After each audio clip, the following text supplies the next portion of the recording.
Passamos a apresentar Estudo de Escatologia, passo a passo. Com Jarbas Epifânio. De Deus, olha, estamos aqui mais uma vez para nós falarmos do amor do Senhor Jesus e hoje dando continuidade no quadro Escatologia passo a passo. Vamos estar tratando de um versículo que se encontra na Bíblia, no livro de Mateus, capítulo de número 24, a partir do versículo 41. Nós já temos até postado um vídeo falando um pouco sobre este texto. E quero mais uma vez falar mais algo porque esse texto é profundo. Quando nós lemos capítulo 24, versículo 41, que diz: duas estarão trabalhando no moinho, uma será tomada e a outra será deixada. Portanto, vigiais, porque não sabeis em que dia vem o seu Senhor. Se nós observarmos esse texto, ele está exatamente falando de uma vinda repentina, que não se sabe a hora e nem o tempo. Embora que os pró-tribulanistas argumentam que Cristo só vem no final da grande tribulação. E os mesmos teólogos, que têm postado muito aí, eles trazem um argumento que até pode enganar alguns por não ter conhecimento nas Escrituras. Eles começam trazendo um texto para os ouvintes de Mateus capítulo 12, versículo 29, você pode conferir aí na sua Bíblia, que Jesus vai estar falando de um ladrão. Só que este ladrão não é o mesmo que é aqui mencionado em Mateus capítulo 24, versículo 42. Portanto, vigiais, porque não sabeis a hora que vem o Senhor. E o 43, mas considerai isto: se o pai da família soubesse que hora viria o ladrão, vigiava e não deixava que fosse arrombada a sua casa. Então já dá para ver tudo que este ladrão que está se falando aqui não tem nada a ver com o ladrão do capítulo 12 de Mateus e verso 29. É totalmente diferente. Eles, para afirmar a sua linha de pensamento, eles trazem também Noé no dilúvio, que diz que Noé não saiu, mas permaneceu, o que significa que estaria na grande tribulação. E outro argumento que eles também trazem é que Ló estava no meio do fogo que caía sobre Sodoma e Gomorra e eles não foram arrebatados. Eu acho totalmente fora, porque Ló não estava no meio do fogo. Ló foi tirado do fogo antes que o fogo caísse. Outro texto que eles alegam também é o texto de Êxodo, onde as pragas do Egito atingia os egípcios, mas não atingia os israelitas. Só que, em parte, esta passagem está correta. Porém, esse texto ele não está falando da igreja, da noiva. Esse texto se refere exatamente a Israel, que é exatamente o que vai acontecer com Israel na grande tribulação, que você vai ver no decorrer dos vídeos que nós vamos estar postando e falando sobre a grande tribulação, e você vai ver que Israel vai passar sim pela aprovação. Então no verso de 1 Tessalonicenses, capítulo de número 2 Tessalonicenses, capítulo de número 2, versículo 7 ao 8, diz: aquele que agora o detém. Então quem é que o detém? Há alguns que dizem que é o Espírito Santo, outros dizem que é a igreja. E se for a igreja, então ela não vai estar aqui na grande tribulação. E se for o Espírito Santo, então a igreja não vai passar a grande tribulação sem o Espírito Santo. Então não tem outra alternativa. É entrar na linha que a igreja será arrebatada na grande tribulação. Se Cristo prometeu à igreja que estaria com ela até o fim, o Espírito Santo, então não sai. Então outro argumento que eles trazem é do livro de Mateus aqui, do capítulo 24, onde Jesus fala de Noé, e que no período da sua pregação, aí veio o dilúvio, uma hora que ninguém o estava percebendo, e logo levou a todos. Aí os mesmos alegam que esse levar aqui se encaixa exatamente que será tomado e outros serão deixados, que foi a primeira leitura que a gente fez no começo desse vídeo. Então, os que foram levados para eles os ímpios, pelo dilúvio, como ele diz, e que ficou, foi Noé. Então estará dois no campo, um será levado, o outro será deixado. E para eles o deixado é o justo. Aí é que eles alegam também que os deixados vão ficar para o milênio e os ímpios irão para a morte eterna. A parábola das 10 virgens está claro. É o versículo a seguir, capítulo 25, do verso 9 ao 10. Observe que as deixadas foram com o noivo. E as que saíram à procura de azeite foi as que ficaram.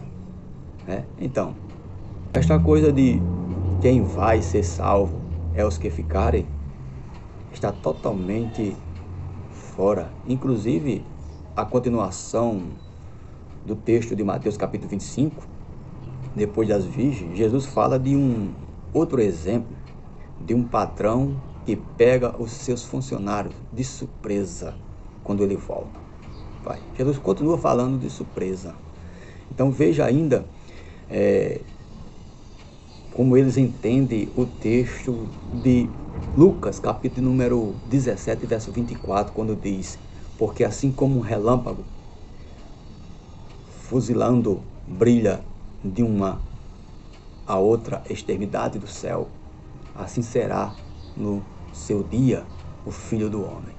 Então aqui os pró-tribulanistas, ele vê assim como um relâmpago, o quê? Um brilho, que vai brilhar. E todos vão ver aquele brilho, então todo olho verá a glória de Deus. Só que esse texto de que Cristo não ele está falando de brilho, não, Senhor, pode observar, mas sim de rapidez, como eu já mencionei no vídeo anterior. Então vejamos o contexto, como eles mesmos dizem que se para interpretar um texto, então ele diz texto sem contexto é pretexto. Eles mesmos falam, então vamos interpretar os contextos, Então Jesus ele vai continuar falando e mencionando Noé e Ló, não é isso? Pode ver no contexto aí.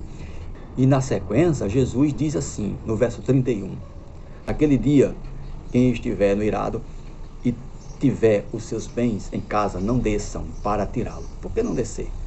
Então, de igual modo, quem estiver no campo, não volte para trás. Por que não voltar para trás? Pergunta aí a você mesmo. Observe que está bem claro que Cristo não está falando aqui de claridade, mas sim de rapidez. Pois ele fala do relâmpago e na sequência dá continuidade em afirmar que não tinha tempo de descer e pegar alguma coisa, nem tinha tempo de voltar para buscar alguma coisa. No verso 32 diz assim: lembrai-vos da mulher de Ló. Isso quer dizer o quê? Lembrou dela? Ela não teve tempo de voltar e pegar nada. E tão rápido que foi. Ela ficou olhando, quando ela olhou para trás, foi atingida. Por que ela olhou para trás? Será que ela não desejou voltar para pegar alguma coisa? Tudo bem, o texto não diz, mas dá para você entender já. Então veja também no verso 32, é o contexto. Quem quiser preservar a sua vida, perdê-la-á. E quem perder, de fato, salvará. Olha o que está falando o contexto. Então, para nós entendermos, precisamos ler o contexto, não é isso? Eu posso saber se a pessoa está falando de manga, fruta, ou se está falando de manga, de camisa, se não ler o contexto. Então, quando nós lemos aqui o contexto na Bíblia, está bem claro, sempre está falando de rapidez, pois não pode voltar atrás, olhou, mas não pôde pegar nada, vigiai, porque não sabeis que hora vem o seu Senhor. Agora vejamos na Bíblia, quando a Bíblia fala de relâmpago, em rapidez. Nós só não temos essa passagem de Mateus e de Lucas, não. Nós temos também em Daniel, no capítulo 10, versículo 6. E Mateus ainda 28, verso 3. Está falando de claridade. Mas quando nós vamos ler Ezequiel, capítulo 21, verso 10 e 28, e Naum 2 e 4, e Lucas 10 e 18, está falando exatamente de rapidez. Então, para nós concluirmos este assunto aqui, nós vamos lendo aqui em Mateus, porque Cristo ele fala aqui em Mateus 2 vezes, ele fala e uma eu vou trazer para você. Inclusive eu já até trouxe num vídeo anterior, que você pode ver aí no canal, certo? Então observa Mateus 23 ao 27, está falando da primeira vinda de Jesus.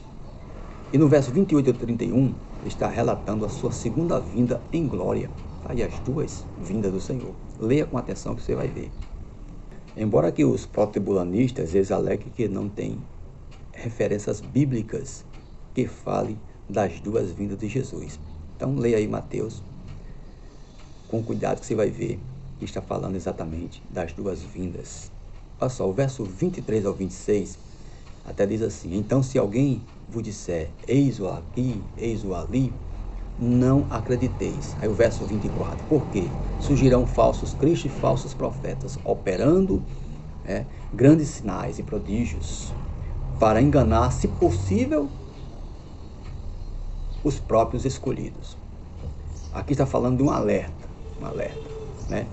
Então, ele está dizendo que se alguém disser que ele vem dali, vem de outro canto, não acrediteis, porque ele não vem para estar se vendo mais não. Ele não vem mais para estar se vendo, não. Aí no verso 25 ele diz, vede que vos tenho predito. Isso ele quer dizer, cuidado, eu já estou avisando, né? Então o verso 26 ele diz, portanto, se vos disserem, eis que ele está no deserto, não saia, ou no interior da casa, não acredite. Por quê? Aí ele vai explicar no verso 27. Porque, assim como o relâmpago sai do ocidente, se mostra até sai do oriente e se mostra até o ocidente, assim há de ser a vinda do Filho do Homem. Então, primeiro ele falou que se visse ele, nem acreditasse, porque não era assim que ele viria como um relâmpago. Então, depois que ele viesse, aí o verso 29 diz assim, ó, é continuação, e logo em seguida a tribulação daqueles dias, o sol escurecerá, a lua não dará a sua claridade, nem as estrelas cairão do firmamento, e os poderes do céu serão abalados. Falou o que aí? Quando você abre a Bíblia em Apocalipse, você vai ver as 7 trombetas e as 7 taças da ira de Deus sendo derramada. E tudo isso aí é exatamente o que está falando. O céu vai ser abalado, o sol vai aquecer 7 vezes mais, tudo vai acontecer. Agora, quando você lê o verso 30, é interessante as coisas de Deus. Quando você vê o verso 30, ele afirma a segunda vinda dele em glória. Então aparecerá do céu o sinal do Filho do Homem, e todos os povos da terra se lamentarão e verão o Filho do Homem vindo sobre as nuvens do céu, com poder e muita glória. Aí, olha só, ele primeiro fala da sua vinda seria rápido, depois disse logo após vem a grande tribulação, e depois ele disse que vem em glória. Fechou. E o verso 31, ele diz que enviará os seus anjos com grande clamor de trombeta.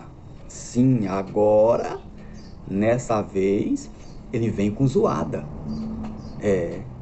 Observe que os versos anteriores não está falando de zoada, não, é de relâmpago, vigiai porque não sabeis a hora. Mas aqui agora ele fala de trovões, né? Aliás, fala de trombeta, aí sim. Aí só que os pró-tribulanistas, aí ele diz como? Pega esse versículo e diz, como é que ele não vem se não vem trombeta? Sim, ele vem trombeta, é verdade, mas não na primeira. Deu para você entender aí o texto? Tem alguma dúvida ainda? Se tem, coloca aí embaixo nos seus comentários.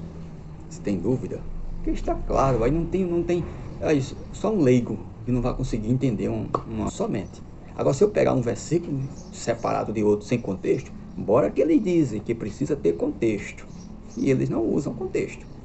Se eu pegar todos os versículos que falam da sua segunda vinda em glória, e só apresentar você, e não apresentar os versos que falam da sua vinda vindo em rapidez, que o olho não vai conseguir ver, aí eu consigo lhe enganar. Ele dizer, olha, tá vendo? Ele vem, todo olho verá. Ele vem, então não será secreto. mas eu estou apresentando a você os dois lados. Aqui só no livro de Mateus você vai ver que ele está falando dos dois lados.